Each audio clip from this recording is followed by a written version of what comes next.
नमस्कार प्यारे बच्चों। इसके पिछले कालांश में हमने पार्ट 2 राजा बदल गया, इसके अंतर्गत 2 प्रश्न सीखे थे। अब इस पाठ में भाषा की बात, इस पाठ में भाषा की बात, भाषा की बात के अंतर्गत हमें यहाँ विराम चिन्ह के बारे में दिया गया। विराम चिन्ह माने क्या है? पंक्चुएशन। किसके बारे में दिया गया?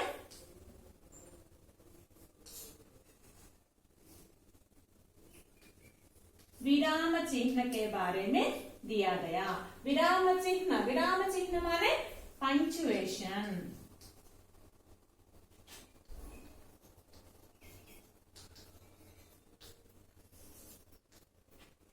विराम चिन्ह माने पंक्चुएशन।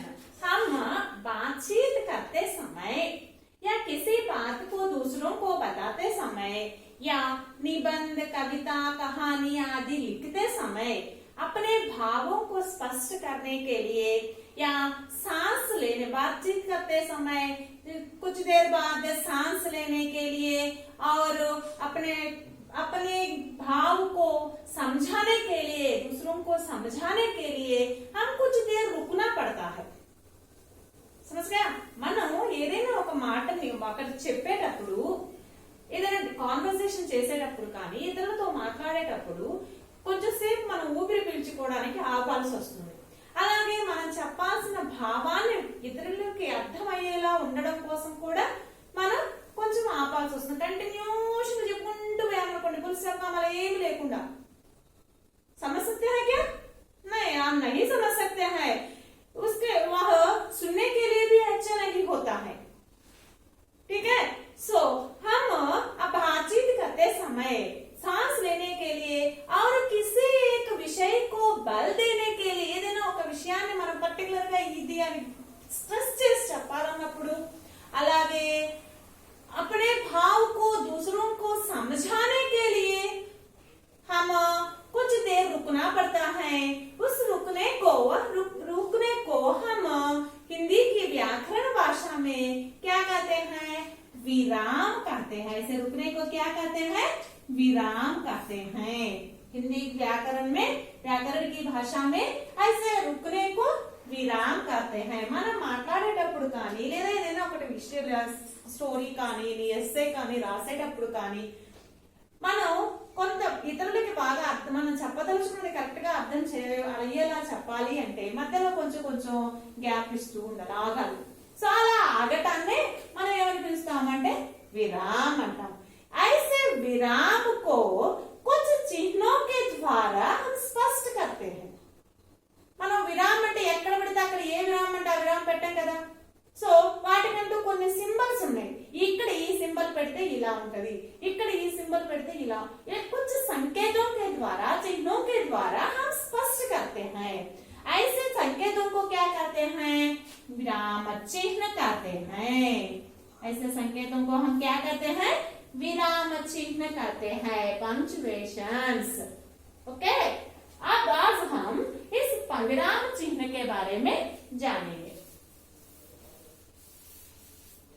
अब देखिए, आप सबको मालूम है यह क्या है? 1, हिंदी में इसे क्या कहते हैं? Full stop. ओके, पूर्ण विराम। पूर्ण विराम, पूर्ण विराम माने फुल स्टॉप। इसे क्या कहते हैं? पूर्ण विराम कहता है। किसी एक वाक्य को लिखना पूरा होने के बाद हम इसका प्रयोग किया जाता है। ఏదైనా ఒక సెంటెన్స్ ని మనం పూర్తిగా రాసి ఆ సెంటెన్స్ అయిపోయింది అనుకున్నప్పుడు మనం ఏం చేస్తాము? ఫుల్ స్టాప్ పెడతాం. ఓకే, इसे क्या कहते हैं? पूर्ण विराम। नेक्स्ट वन, अल्प विराम। अल्प विराम माने कॉमा।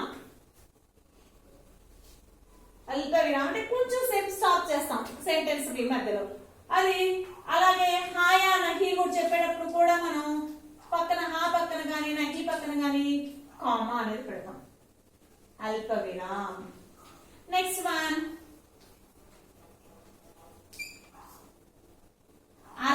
विराम, अर्ध विराम माने सेमीकोलन।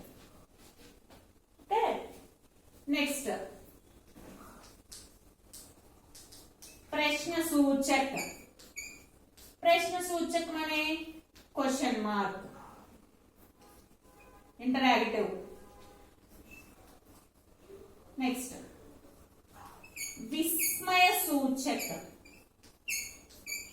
विस्मय सूचक माने एक्सक्लेमेटरी, आश्चर्य को प्रकट करते समय इसका प्रयोग किया जाता है। अपने भावों को प्रकट करते समय इसका प्रयोग किया जाता है। మన భావాన్ని ప్రకటించేటప్పుడు హాస్యం, నవ్వు లేదా ఆశ్చర్యం, ఆశ్చర్యం అలాంటప్పుడు విస్మయ सूचक का प्रयोग किया जाता है।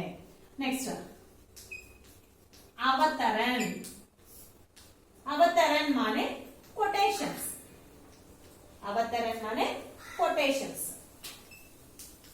रेखिका।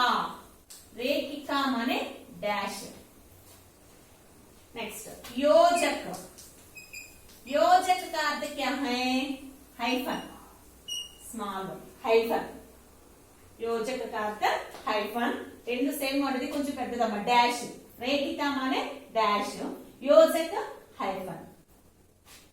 नेक्स्ट कोष्टक। कोष्टक माने क्या है?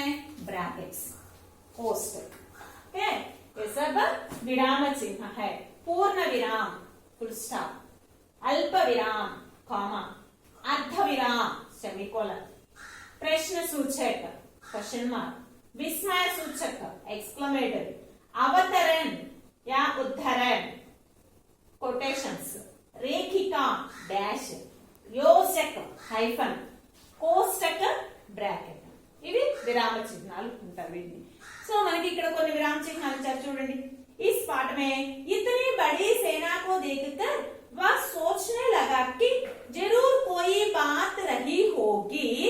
अकड़े में चारू कामा, कामा इसे क्या कहते हैं? अल्प विराम कहते हैं। जो राजा अपनी सेना को लिए जा रहे हैं। कंप्लीट అయిపోయింది सेंटेंस। सो अక్కడ पूर्ण विराम फुल स्टॉप। उसने एक सैनिक से पूछा, అతను ఒక సైనికుని అడిగాడు ఏమని?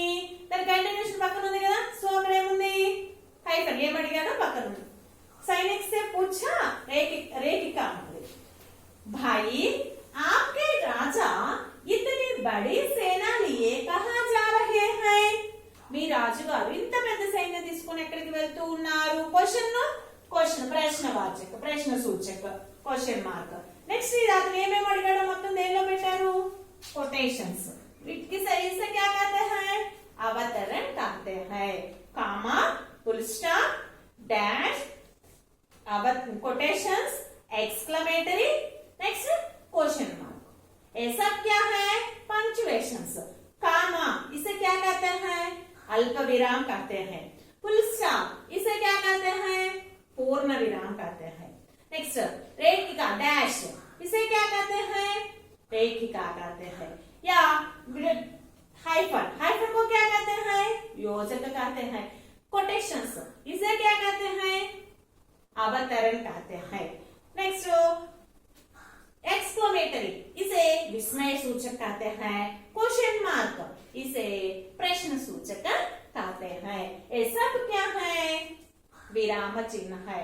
हम किसी बात को बोलते समय या लिखते समय कुछ देर रुकना पड़ता है, क्योंकि हमारे भावों को दूसरों को स्पष्ट करने के लिए మనం ఏదైనా మాట్లాడేటప్పుడు కానీ రాసేటప్పుడు కానీ మన భావాలన్నీ కరెక్ట్ గా వాళ్ళకి తెలియడం కోసం, అర్థం అవడం కోసం మధ్య మధ్యలో కొన్ని స్టాప్ చేయాల్సి వస్తుంది కొంత। అలాంటి వాటికి ఉపయోగించేటువంటి చిహ్నాలనే విరామ చిహ్న అంటారు। ఓకే, దీనికోసం ఇవి లేకపోతే మనం ఆ వాక్యాన్ని మనం సరిగా చెప్పలేము, వాళ్ళకి అర్థం అయ్యేలా విధంగా రాయలేము।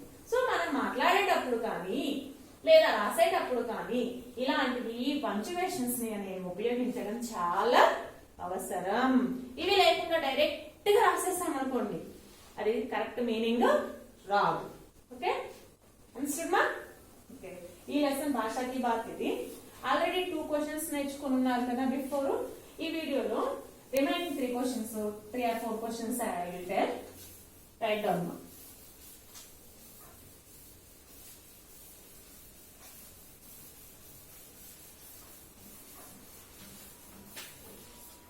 Remaining small questions I will tell now. Write down.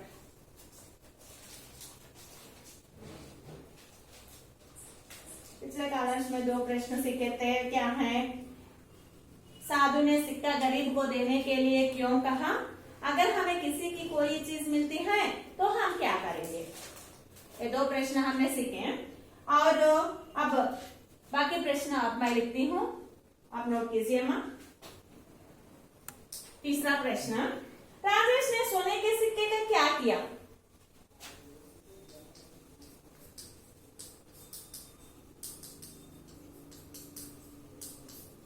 Rajesh ने सोने के सिक्के का क्या किया? गोल्ड कॉइन ఏం చేశాడు రాజేష్? आंसर, राजेश ने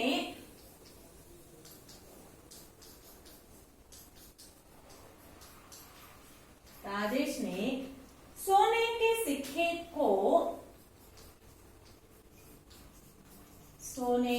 सिक्के को पहले साधु को दिया।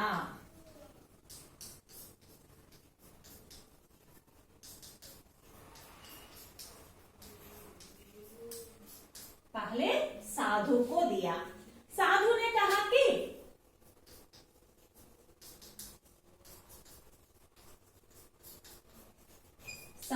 कहा कि इसे किसी गरीब को दे दो।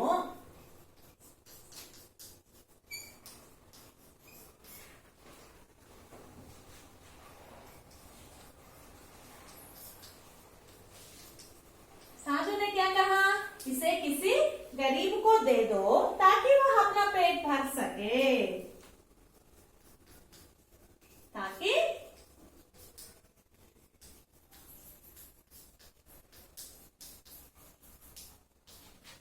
वह अपना पेट भर सके।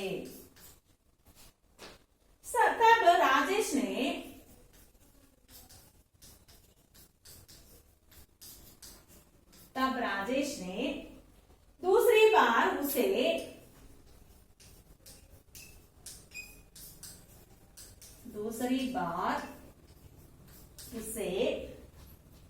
राजा को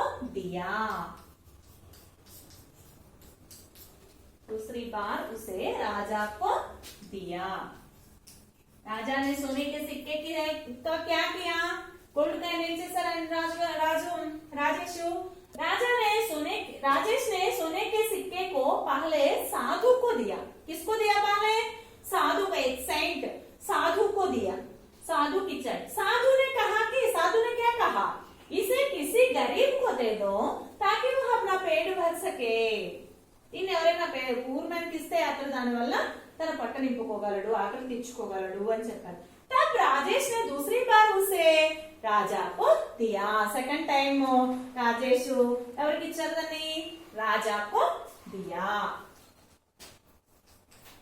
नेक्स्ट क्वेश्चन, किसी पर आक्रमण करना उचित नहीं है, क्यों?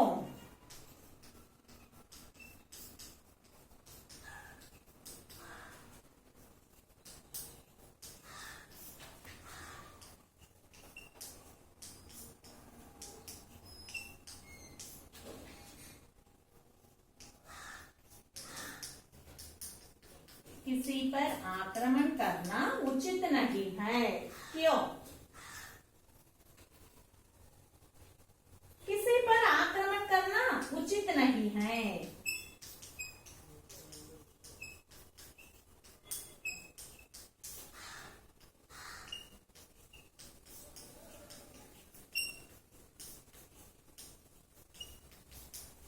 किसी पर आक्रमण करना उचित नहीं है क्योंकि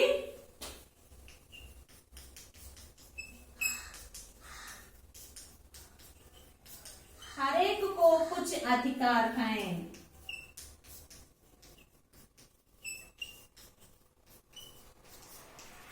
हर एक को कुछ अधिकार हैं।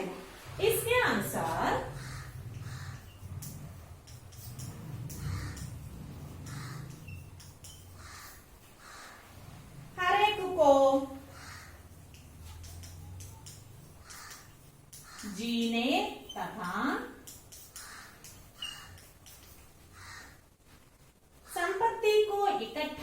करने का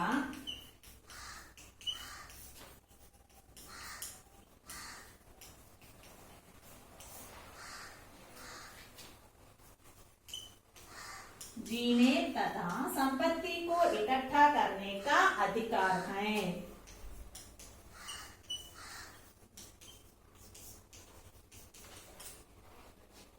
आक्रमण करना जानवरों का काम है।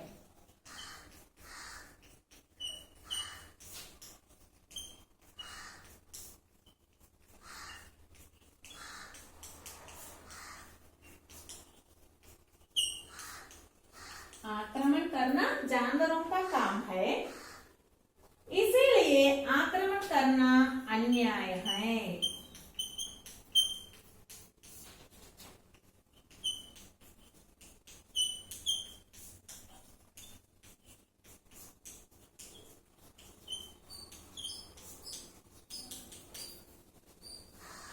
किसी पर आक्रमण करना उचित नहीं है, क्यों? దేని మీదైనా ఎవరి మీదైనా అరాడు చేయడం అనేది సరైనది కాదు, ఎందుచేత? किसी पर आक्रमण करना उचित नहीं है, కరెక్ట్ కాదు, क्योंकि ఎందుకంటే हर एक को कुछ अधिकार है, ప్రతి ఒక్కరికి కొన్ని హక్కు కొన్ని రైట్స్ అనేవి ఉన్నాయి। इसके अनुसार దాన్ని అనుసరించి हर एक को जीने तथा संपत्ति को इकट्ठा करने का अधिकार है। ప్రతి ఒక్కరికి జీవించడానికి వారికి ఇష్టం వచ్చిన విధంగా జీవించడానికి అదే విధంగా సంపదని కూడగట్టుకునేటువంటి హక్కు ఉంది। ఆక్రమణ కర్ణ జానవరోं का काम है, ఎదుటి వాళ్ళని మీద దాడి చేసి లాక్కొని తినేది చేసేది ఎవరు? జంతువులు। సో ఆక్రమణ చేయడం అనేది దాడి చేయడం అనేది జంతువుల పని, इसीलिए आक्रमण करना अन्याय है, అందువల్ల దాడి చేయడం అనేది అన్యాయం। नेक्स्ट, राजा का स्वभाव कैसा था? अपने शब्दों में लिखिए। फिर राइट डाउन में अंदर क्वेश्चन स्मॉल क्वेश्चन राइट मा फर्स्ट, राजा का नाम क्या था, वह कैसा था?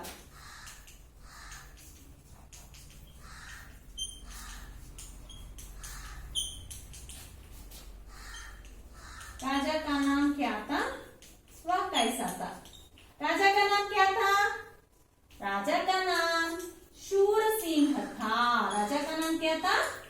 राजा का नाम शूरसिंह था। वह कैसा था? वह वीर और शूर था। రాజుగారి పేరేంటి, అతను ఎలాంటి వాడు? రాజా కా నామ్ శూరసింహ థా, వహ వీర్ ఔర్ శూర్ థా, అతను చాలా గొప్ప వీరుడు మరియు శూరుడు। నెక్స్ట్ అదర్ క్వశ్చన్ ఉందా?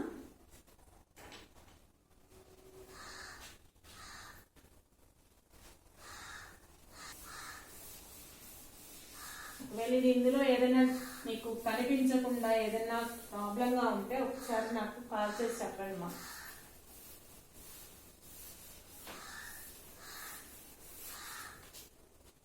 ఏదైనా బోర్డు కనిపించట్లేదనో లేదా అర్థం కావట్లేదు ఏదైనా అంటే ఒకసారి కాల్ చేసి చెప్పండి, నేను ఇంకా బిగ్ లెటర్స్ రాయడానికి ట్రై చేస్తాను। ఓకే, నెక్స్ట్ వన్, రాజా का स्वभाव कैसा था? अपने शब्दों में लिखिए। రాజుగారి స్వభావం ఎలాంటిది మీ మాటల్లో రాయండి।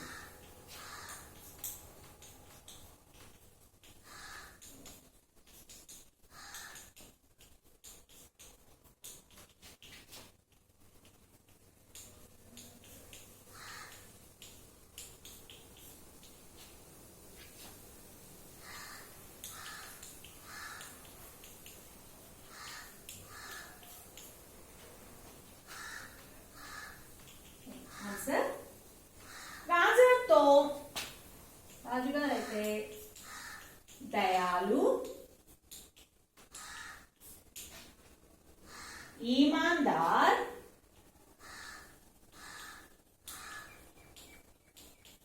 दयालु, ईमानदार और बुद्धिमान था।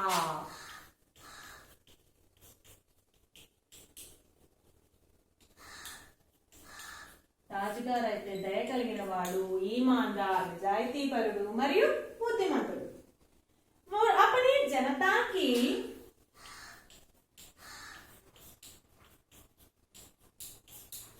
सुख समृद्धि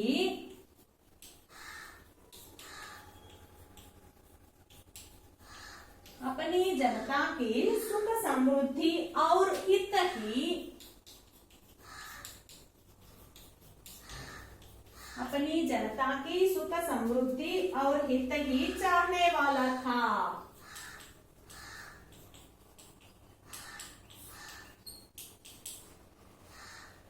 लेकिन अज्ञानता के वशीभूत होकर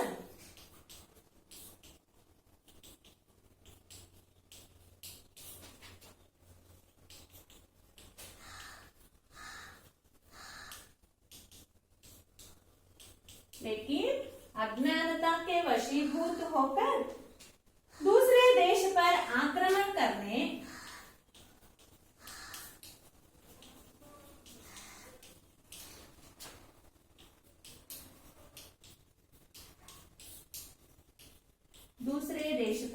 आक्रमण करने निकल पड़ा।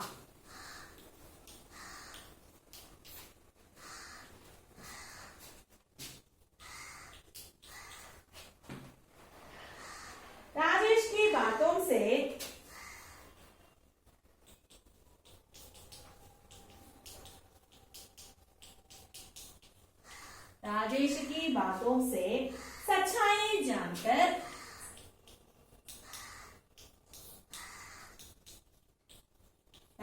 की बातों से सच्चाई जानकर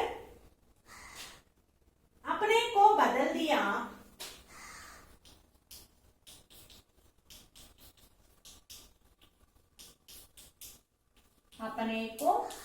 दिया। अपनी सारी संपत्ति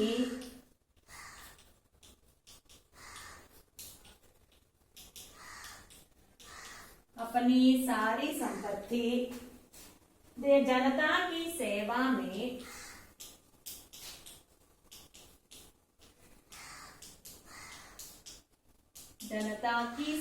में खर्च करना आरंभ किया।